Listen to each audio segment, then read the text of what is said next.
เวลา13จุดกว่า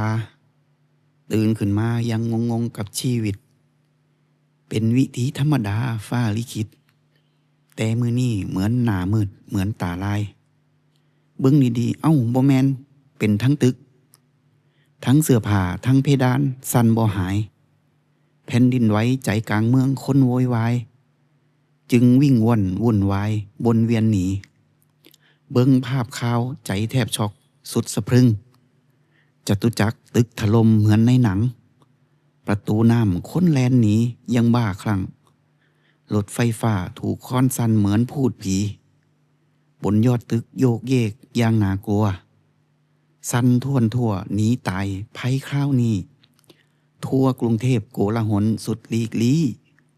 ได้แต่เบิงอย่างสังเวชและเดียวดาย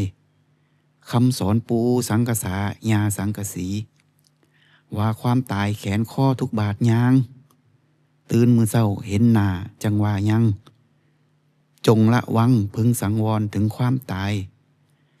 ทุกสำใดรวยสำใดให้สำนึกให้รู้สึกว่าชีวิตอีกบ่ไกลให้ฮักกันทำความดีต่อกันไว้จะบ่เสียดายหากพรุ่งนี้ไม่มีจริง